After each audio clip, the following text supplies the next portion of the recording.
এই বিল্ডিংটা মানে এইটা এবং এইটা আনুমানিক কত বছর হবে ভাই বিল্ডিংটার বয়স? আনুমানিক 200 প্লাস হবে। 200 প্লাস। আসসালামু আলাইকুম সুপ্রিয় দর্শক, আমি সাইদ বিশ্বাস। এই মুহূর্তে আছি প্রাগপুর বাজারে। আমাদের প্রাগপুর বাজারে যে বিজিবি ক্যাম্প, পুরানা একটা বিজিবি ক্যাম্প আছে। তো এখানে এক সময় অনেক কিছু ছিল, তো এখন অনেক কিছু বিলীন হয়ে গেছে। তো চলুন আমরা আজকে একটু ঘুরে ঘুরে দেখে আসি যে এই ক্যাম্পে এক সময় কি কি ছিল। এই যে দেখতে পাচ্ছেন একটা অনেক পুরানা বিল্ডিং। আমরা ছোটবেলা থেকে দেখে এসেছি যে এইখানে বিল্ডিংটা ছিল এবং অনেক সুন্দর বাউন্ডারি ছিল এর মধ্যে। তো আমরা দেখেন দর্শক, এখান দিয়ে সিঁড়িটা ছিল এবং সিঁড়িতে এক সময় এই ছাদে ওঠা যেত এবং ছাদ থেকে আমরা এই গাছের আমও এক সময় পেড়ে আমরা খেয়েছি। তো এখন এটা বিল্ডিংটা এখানে সিঁড়ি দিয়ে আর উপরে ওঠা যায় না, এটা বন্ধ করে দেওয়া হয়েছে। তো পাশে আর একটা বিল্ডিং আছে, তো চলুন আমরা একটু ওই বিল্ডিংটাতে একটু আমরা ঘুরে আসি। এটা দ্বিতীয় একটা বিল্ডিং এবং এই বিল্ডিংটা অনেক অনেক বছরের পুরানা। আম, আনুমানিক 200 বছর হবে।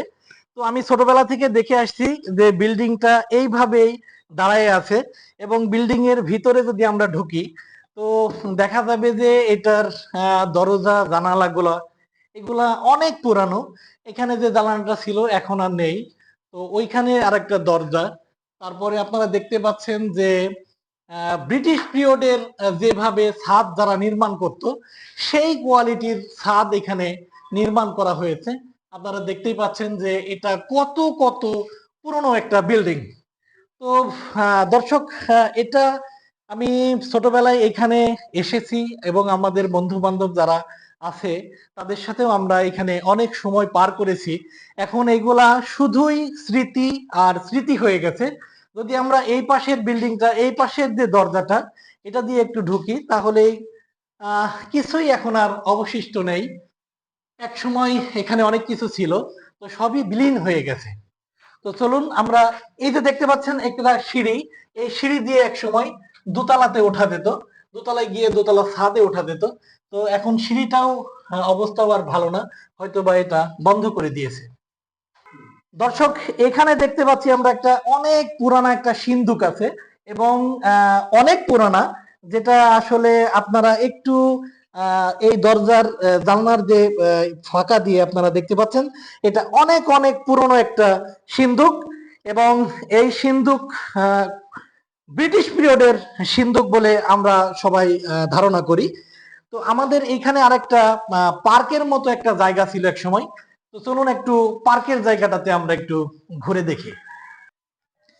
দর্শক, এই যে আমার পিছনে যে জায়গাটা, এটা এক সময় খুব পপুলার জায়গা ছিল আমাদের প্রাগপুর গ্রামের।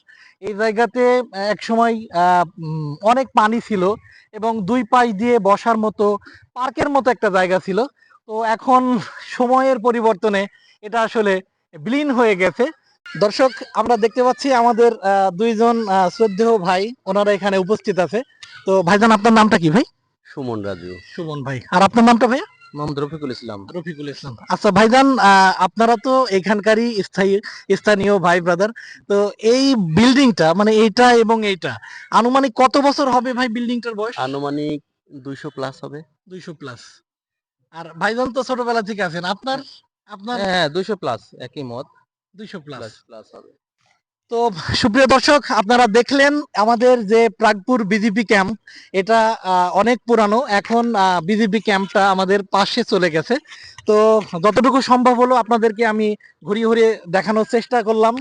তো আপনাদের কতটুকু ভালো লেগেছে, যদি ভিডিওটা ভালো লেগে থাকে অবশ্যই আপনারা লাইক কমেন্ট শেয়ার করে দিবেন এবং সাথেই থাকবেন। আর নতুন নতুন ভিডিও পেতে আপনারা ফলো দিয়ে পাশে থাকবেন। আমি সাইদ বিশ্বাস এখনকার মতো বিদায় নিচ্ছি। আবারও দেখা হয়ে যাবে নতুন কোনো জায়গা, নতুন কোনো ভিডিওতে। ধন্যবাদ সকলকে।